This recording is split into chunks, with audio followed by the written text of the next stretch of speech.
We are back on Morning Line. Thanks for joining us, talking about former President Trump's impeachment trial, which begins this morning. We're going to take some of your phone calls with our guest, Professor John Weil from the Honors College over at MTSU. It's always good to have him on. And Professor, we've got Joe on line one. Joe, good morning. What's on your mind?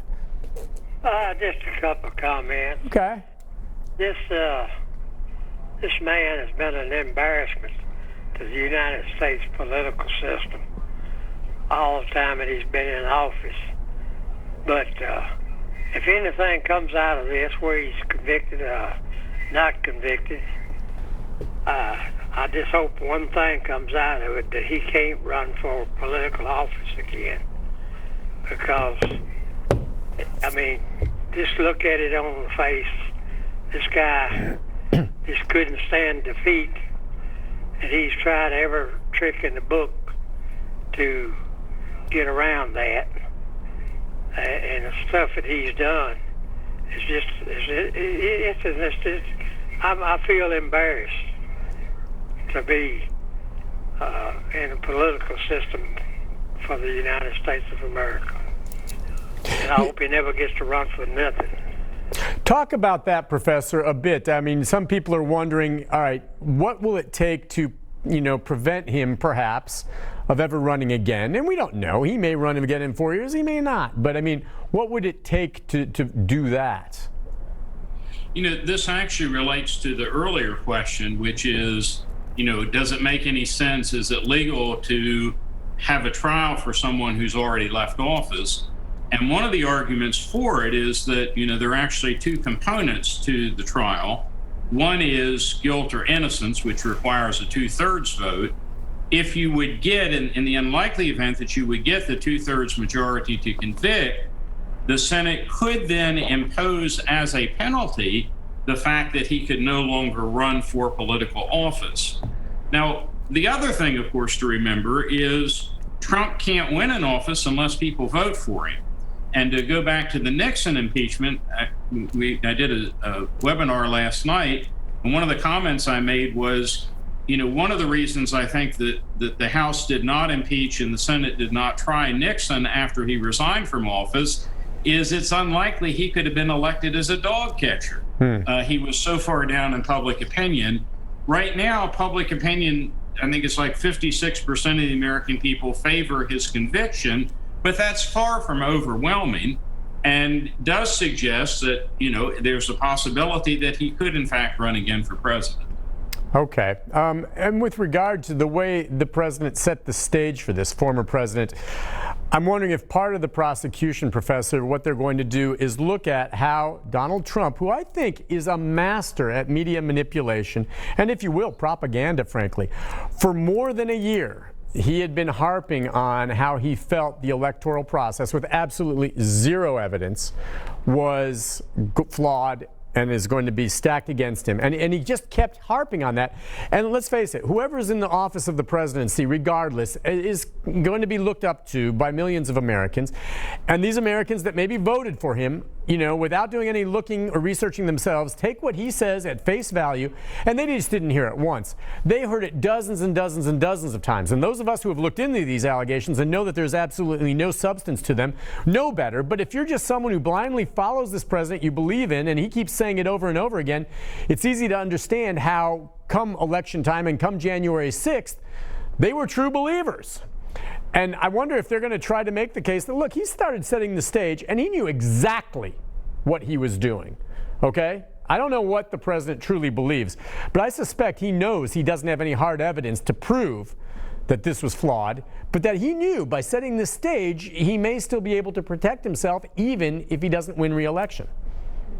Yeah, one of the arguments in Trump's defense is that there was all this planning by other groups prior to January 6th. So it was going to happen no matter what he did.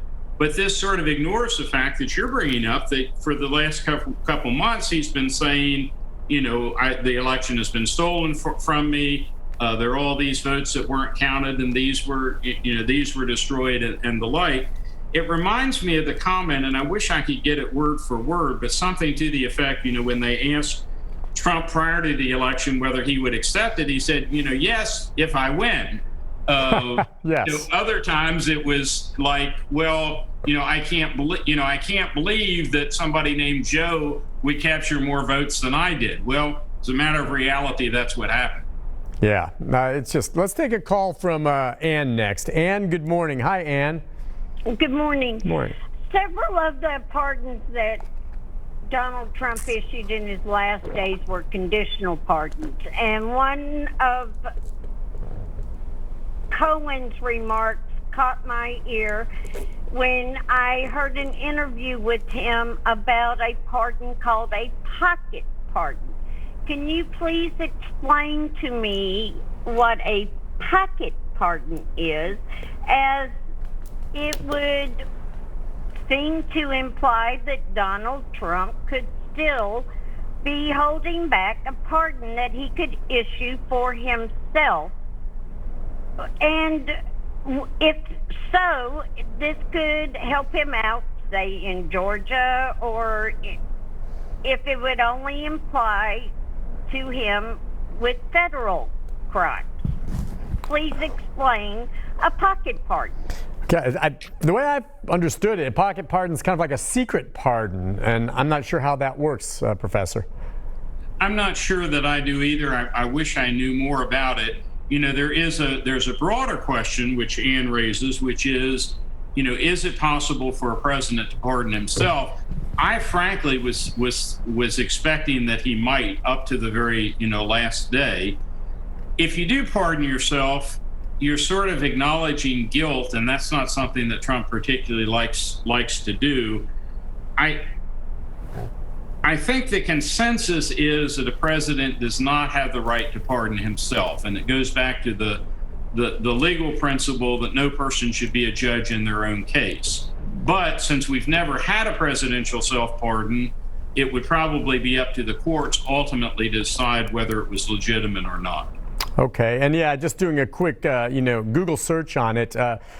The pocket pardon, as Ann talks about, is a secret pardon, and it would only surface if the person that is pardoned is charged with a federal crime in the future. The president or a future president decides to perhaps make it public. Those are the only two ways it would come in. So in theory, a president could issue a pocket pardon to anybody, including perhaps himself. So, if somehow he were to face federal charges down the road, would a pocket pardon potentially apply if the unlikely event happened where he was convicted in the Senate impeachment trial?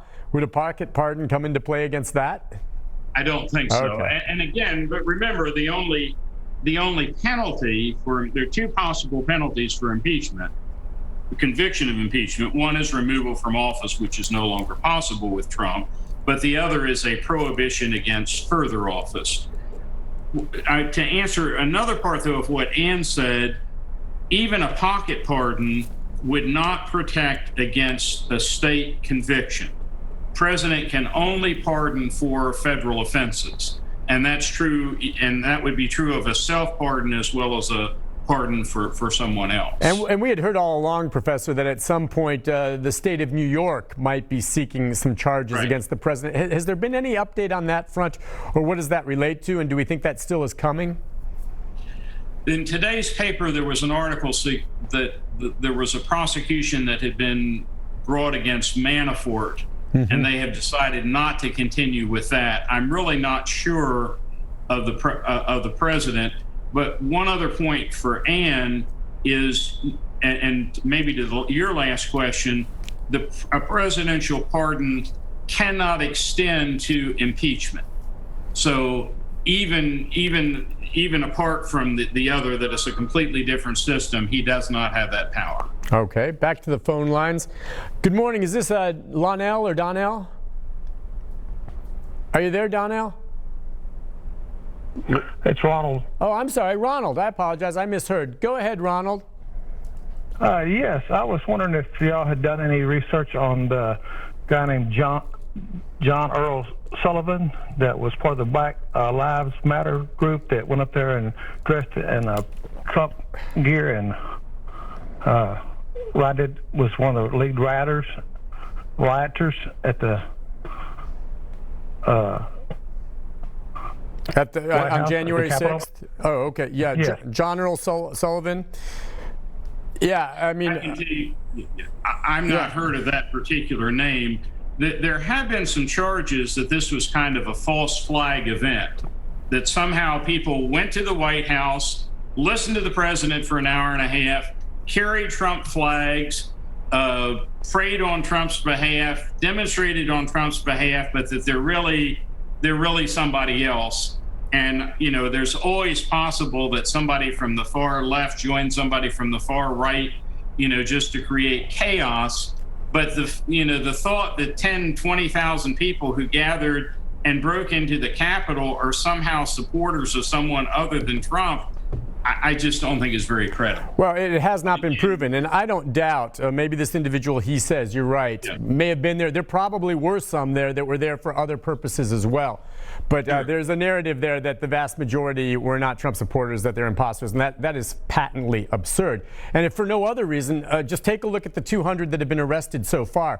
I mean, they all have a paper trail or social media trail, and you can look at all their postings on Facebook and everything, and there's just no question that they were supporters of the president. I mean, there just isn't. They haven't come across. I'm not saying there may not be a few, and I understand where Ronald's coming from, but for those who maybe want to try to say, oh, that they're a bunch of fakes, and they weren't really, that is flat out absurd. We're going to take a break. We'll be back. Yeah, well, go ahead, sir.